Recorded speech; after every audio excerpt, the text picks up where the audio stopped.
Hello everyone, my name is Nikhil Kumar Podar. I have secured 4th rank in RAS 2018 exam. Through this video, I will be sharing my preparation strategy in brief. मेरे education background की बात करूं तो I am a chartered accountant. RS exam की preparation की बात करें तो आरएस एग्ज़ाम में 3 स्टेजेस होती हैं, प्रीलिम्स, मेंस एंड इंटरव्यू। तीनों जो स्टेजेस हैं उनकी प्रिपरेशन इंटीग्रेटेड वे में चलनी चाहिए। किसी भी एग्ज़ाम की प्रिपरेशन स्टैंड अलोन वे में नहीं हो सकती। सबसे पहले हम बात करें प्रीलिम्स एग्जामिनेशन की, तो प्रीलिम्स और मेंस में कुछ काफ़ी जो सब्जेक्ट्स हैं, काफ़ी कॉमन सब्जेक्ट्स हैं, उनकी प्रिपरेशन साथ में चलती रहनी चाहिए। उसके अलावा प्रीलिम्स में कुछ अलग से सब्जेक्ट्स हैं, जैसे मैथ्स और रीजनिंग का पोर्शन है जिसमें से 15-20 क्वेश्चंस मैथ्स रीजनिंग के पूछे जाते हैं, उन्हें हमें अच्छे से कवर करना चाहिए। प्रीलिम्स का एक मिथ है कि प्रीलिम्स में सिर्फ फैक्चुअल क्वेश्चंस पूछे जाते हैं, लेकिन अभी जो है एग्जाम का नेचर बदल गया है, काफ़ी यूपीएससी पैटर्न पे क्वेश्चंस पूछे जाते हैं, इसलिए एनालिटिकल क्वेश्चंस की भी काफ़ी संख्या बढ़ गई है। इसलिए आपको टॉपिक को अच्छे से समझना आवश्यक है और उससे अधिक आवश्यक है कि आप ज़्यादा से ज़्यादा संख्या में जो है वो टेस्ट सीरीज दें। जितनी ज़्यादा क्वेश्चंस आप ऑब्जेक्टिव सॉल्व करेंगे उतनी एक आर्ट आप डेवलप कर पाएंगे, जिससे आप अच्छे से ऑब्जेक्टिव क्वेश्चंस को सॉल्व कर पाएंगे।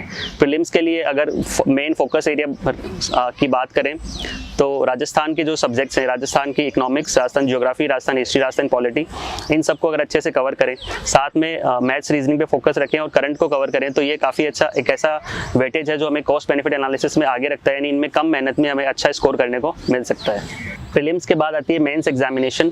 मेंस एग्जामिनेशन की बात करें तो सबसे ज़्यादा इंपॉर्टेंट होता है आंसर राइटिंग की प्रैक्टिस करना। काफ़ी एस्पिरेंट्स जो होते हैं वो ये मिस्टेक करते हैं कि वो आंसर राइटिंग की प्रैक्टिस स्टार्ट ही नहीं करते। काफ़ी समय निकल जाता है लेकिन फिर भी वो एक भी आंसर तब तक नहीं लिखते हैं, ये सोच कर कि एक बार प्रिपरेशन कंप्लीट हो जाएगी उसके बाद में हम आंसर जो है वो लिखना स्टार्ट करेंगे। अब बिलीव मी, इस एग्जामिनेशन की जो है वो कभी भी प्रिपरेशन पूरी नहीं होती। जिस दिन आप एग्जाम दे के आएंगे उस दिन भी आपको लगेगा कि प्रिपरेशन कंप्लीट नहीं है। तो इसीलिए आज से ही जो अगर आप प्रिपरेशन कर रहे हैं सीरियसली, तो आज से आंसर राइटिंग स्टार्ट कीजिए, क्योंकि आपको मार्क्स जो है वो सिर्फ लिखने पर ही मिलेंगे। आपको नॉलेज कितना भी हो, लेकिन अगर आप उसे आंसर शीट में अच्छे से नहीं लिख पा रहे हैं तो उसमें आपको मार्क्स नहीं मिलेंगे। जो मेंस का पेपर होता है, आरएस में मेंस के पेपर में 20 वर्ड्स, 50 वर्ड्स और 100 वर्ड्स के क्वेश्चंस पूछे जाते हैं। जनरली ये समझा जाता है कि 100 वर्ड्स के क्वेश्चंस जो होते हैं वो टफ होते हैं, पर रियलिटी इसके थोड़ी अलग है, क्योंकि 20 वर्ड्स के क्वेश्चंस जो होते हैं वो दिखने में आसान और छोटे लगते हैं, लेकिन जब हम इतना पढ़ लेते हैं मेंस के लिए तो हमारे पास एक सब्जेक्ट पे बहुत अधिक नॉलेज होता है, फिर उसे 20 वर्ड्स में कंसाइज करना सबसे मुश्किल होता है। तो वो ये जो आर्ट है ये तभी डेवलप हो पाएगा जब आप ज़्यादा से ज़्यादा क्वेश्चन पेपर लिखेंगे, खुद से सॉल्व करेंगे। तो इसके लिए जितनी ज़्यादा हो सके उतनी टेस्ट सीरीज़ को ज्वाइन कीजिए। मेंस एग्जामिनेशन के बाद आता है इंटरव्यू। इंटरव्यू की प्रिपरेशन जो है वो हमेशा प्रीलिम्स और मेंस के साथ चलती रहती है।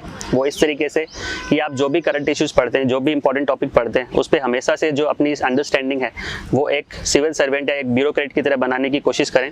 किसी भी जो करंट टॉपिक है उस पर अगर आपकी सोच अच्छी होगी, इस पर आपके थॉट्स अच्छे होंगे, तो इंटरव्यू में आपसे वही पूछा जाएगा और आप अच्छे से अपने आप को एक्सप्रेस कर सकेंगे। इसके अलावा इंटरव्यू जो है वो पूरा 70-80% आपका इंटरव्यू डेफ जो होता है, डिटेल्ड एप्लीकेशन फॉर्म, उसी के ऊपर आधारित होता है, क्योंकि इंटरव्यूअर पैनल जो होता है वो आपको पर्सनली वैसे नहीं जानते होते हैं। उनके पास आपकी जो भी इंफॉर्मेशन होती है वो या तो आप उन्हें खुद बताते हैं बोलकर इंटरव्यू में, या वो डेफ के जरिए उन्हें मिलती है।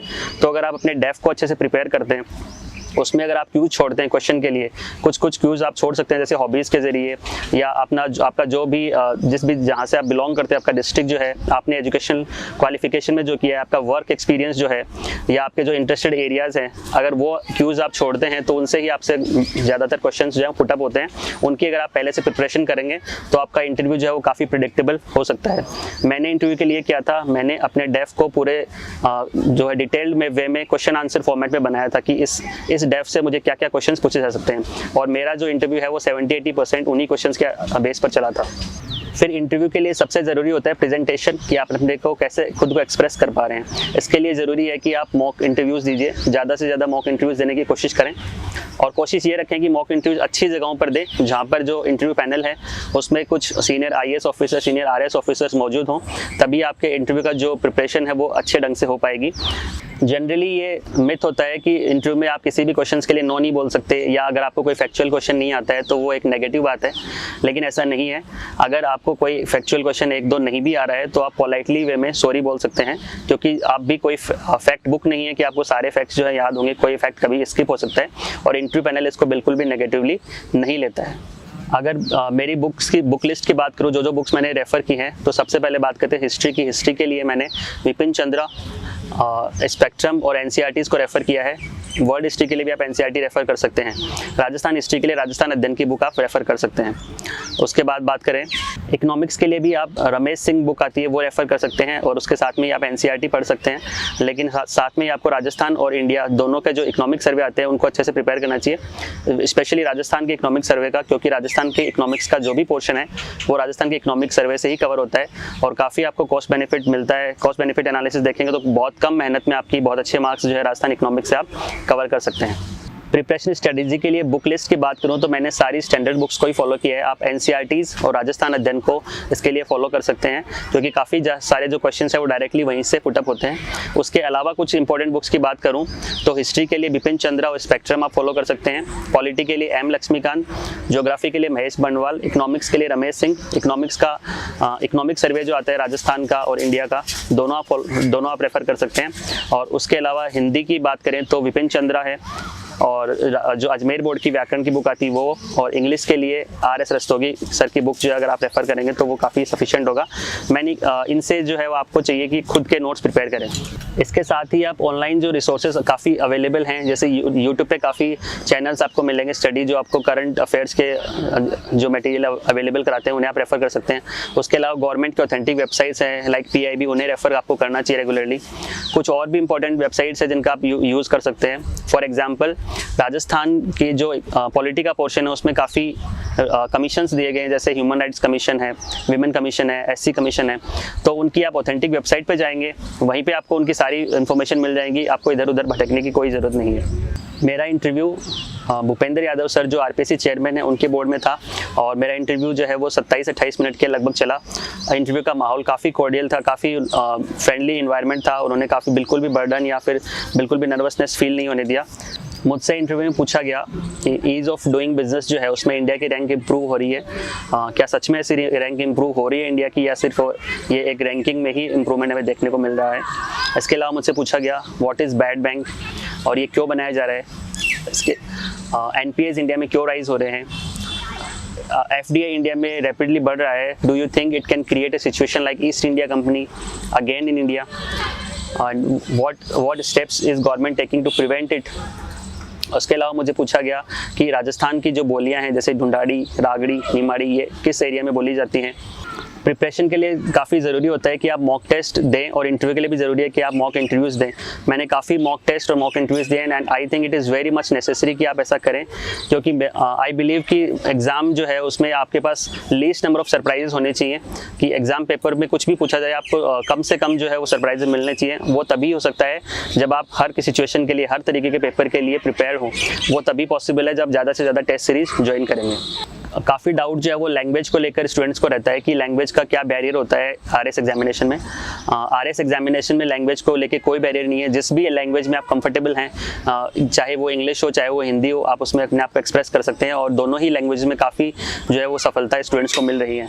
इनफैक्ट इंटरव्यू की बात करूँ तो मुझे खुद को इंग्लिश में, हिंदी में और यहाँ तक कि मारवाड़ी में भी एक क्वेश्चन पूछा गया। तो लैंग्वेज इसमें लिए कोई बैरियर नहीं है, जिस भी लैंग्वेज में आप चाहें उसमें प्रिपेयर कर सकते हैं। प्रिपरेशन के लिए कुछ और इम्पोर्टेंट चीज़ों की बात करें तो सबसे इम्पोर्टेंट बात ये है कि आप सिलेबस से डाइवर्ट ना हो। RS का एग्जामिनेशन का सिलेबस जो है वो काफ़ी वेल डिफाइंड है। सिलेबस के अकॉर्डिंग प्रिपेयर करें, सिलेबस के according each and every subject के नोट्स आप खुद से प्रिपेयर करें। दूसरी एक कॉमन मिस्टेक स्टूडेंट्स करते हैं कि बहुत सारे बल्कि मटेरियल को इकट्ठा करने में लग जाते हैं। आज ये सर की बुक मिली है वो बहुत अच्छी लग रही है, कल उस कोचिंग की बुक अच्छी लग रही है, आज इस टॉपर के नोट्स मिले हैं बहुत अच्छे लग रहे हैं। ऐसा बहुत से स्टूडेंट्स की आदत होती है, वो इकट्ठे करते रहते हैं, लास्ट में एक समय आता है कि एक का भी रिविजन अच्छे से नहीं हो पाता है। इसकी बजाय ये करें कि एक अपनी बेसिक नोटबुक बनाएं जिसमें आप खुद के नोट्स प्रिपेयर करें। हर सब्जेक्ट की एक बेसिक नोटबुक आपके पास होनी चाहिए। उसके बाद अगर कुछ भी आपको इंपॉर्टेंट और टॉपिक मिलता है तो उसी में आप थोड़ा ऐड करें, ना कि आप उसको छोड़कर दूसरे नोट्स की तरफ डाइवर्ट हो जाएं। अगर आप ऐसा करते हैं, अपनी एक नोटबुक रखते हैं, तो आपको कभी भी रिवीजन करने में प्रॉब्लम नहीं होगी। ये उस चीज़ का भी सॉल्यूशन है जो स्टूडेंट्स लास्ट में एग्जाम टाइम के पास प्रेशर फील करते हैं कि रिवीजन नहीं हो पा रहा है। अगर ऐसा फॉलो करेंगे, हमेशा से अपनी एक नोटबुक रखेंगे तो वो जो प्रेशर है वो भी उन्हें नहीं फील होगा। कोचिंग इंस्टीट्यूट ज्वाइन करने को लेकर स्टूडेंट्स में डाउट रहता है। नो डाउट कोचिंग जो होती है वो आपकी जो प्रिपरेशन है उसको आसान बनाती है, आपको एक रास्ता दिखाती है जिससे आपकी जो मेहनत है वो थोड़ी कम होती है। पर जो स्टूडेंट्स जो है कोचिंग्स को अफोर्ड नहीं कर सकते उन्हें निराश नहीं होना चाहिए, क्योंकि सिर्फ कोचिंग ही जो है वो सफलता निश्चित नहीं करती है। आपको अल्टीमेटली पढ़ाई तो खुद की काम आनी है, तो इसलिए आप सेल्फ स्टडी करना चाहें तो भी इस एग्जाम को क्रैक कर सकते हैं। काफ़ी सारे ऑनलाइन जो पोर्टल्स अवेलेबल हैं जिसके थ्रू आप जो इसकी प्रिपरेशन कर सकते हैं। काफ़ी यूट्यूब चैनल्स अवेलेबल है, ऑथेंटिक वेबसाइट्स हैं जहाँ से आप इसकी प्रिपरेशन ईजिली कर सकते हैं। आरएस एग्ज़ाम की प्रिपरेशन करने से पहले आपको हमेशा पेशेंस डेवलप करना सीखना चाहिए अपने अंदर, क्योंकि ये एक लेंथी प्रोसेस है। जो भर्ती है वो 3 चरणों से होकर तो गुजरती है, उसके अलावा भी कई बार कोर्ट प्रोसीजर से भी गुजरना पड़ता है। तो इसके लिए पेशेंस आप में होना काफ़ी ज़रूरी है। आपको कभी भी हताश नहीं होना है और ये नहीं सोच कर पढ़ाई नहीं छोड़नी है कि पता नहीं कब एग्जामिनेशन पूरी होगी। एग्जाम जो है वो अपना तय समय पर पूरा होता रहेगा, लेकिन ज़रूरी है कि आप कंटिन्यूटी अपनी पढ़ाई में बनाए रखें। अगर आप ब्रेक लेके आते हैं पढ़ाई में तो उसके बाद में पढ़ाई में मन नहीं लगता है, इसलिए स्टडी में कंटिन्यूटी ज़रूरी है। प्रिपरेशन के मेरे शेड्यूल की बात करूँ तो मुझे मॉर्निंग में पढ़ना पसंद है, तो मैं मॉर्निंग में सुबह जल्दी उठकर पढ़ाई करता था। लेकिन ये पर्सन टू पर्सन वेरी करता है, आपको जब भी कंफर्टेबल हो। कुछ स्टूडेंट्स जो है उनको रात को पढ़ना कंफर्टेबल लगता है, तो जैसे भी आपको कंफर्टेबल हो उस समय पढ़ें, लेकिन अपने टारगेट सेट करके पढ़ें। 5-6 घंटे की रेगुलर स्टडी तो आपको करनी ही करनी है कम से कम। अपने वीकली और मंथली टारगेट्स बनाएं, उन्हें समय पर अचीव करें। इससे जो आपकी जो प्रिपरेशन है वो एक स्ट्रीमलाइन वे में चलेगी और कभी भी आपको बर्डन फील नहीं होगा। आरएएस और यूपीएससी एग्जामिनेशन की बात करें तो उसमें कुछ डिफरेंस होता है। जैसे यूपीएससी जो प्रीलिम्स होता है उसमें सीसेट का पेपर होता है, अलग से पेपर होता है, जबकि आरएएस जो है उसमें एक पेपर है होता है, उसी में ही मैथ्स और रीजनिंग के कुछ क्वेश्चंस पूछे जाते हैं। उसके अलावा आरएएस के मेंस एग्जाम जो होता है उसमें ऑप्शनल पेपर नहीं होता है, और आरएएस के मेंस एग्जाम में क्वेश्चंस की जो वर्ड लिमिट होती है वो भी 20 वर्ड्स, 50 वर्ड्स और 100 वर्ड्स होती है। पहले जो है उसमें डिफरेंस काफ़ी अधिक था आरएएस और यूपीएससी एग्जामिनेशन के क्वेश्चंस के नेचर में, लेकिन अब रिसेंटली के पेपर के ट्रेंड में देखने को मिल रहा है कि जो आरएएस के पेपर होते हैं वो भी यूपीएससी फॉर्मेट पर ही जो करंट इश्यूज हैं उनसे रिलेटेड अधिक टच हो रहे हैं, और करंट के अकॉर्डिंग ही एनालिटिकल क्वेश्चंस का टच ज़्यादा पूछा जा रहा है। लेकिन फिर भी 20 वर्ड्स के क्वेश्चन होने से कुछ फैक्चुअल क्वेश्चंस अभी भी देखने को मिलते हैं। My advice to all the aspirants would be don't follow anybody blindly। आप बिल्कुल भी इस प्रिपरेशन में जंप मत कीजिए, खुद से क्वेश्चन पूछिए कि आप इसे क्यों ज्वाइन करना चाहते हैं, और अगर उसका कहीं भी एक रीज़न ये है कि आप सोसाइटी के लिए कुछ अच्छा करना चाहते हैं तो डेफिनेटली फिर आप इस एग्ज़ाम की प्रिपरेशन कीजिए, और यकीन मानिए जितनी भी आप हार्ड वर्क एफर्ट्स इसमें लगाएंगे, क्लियर करने के बाद आपको सच में उसका आनंद मिलेगा। I wish you all the very best and thank you team DKT।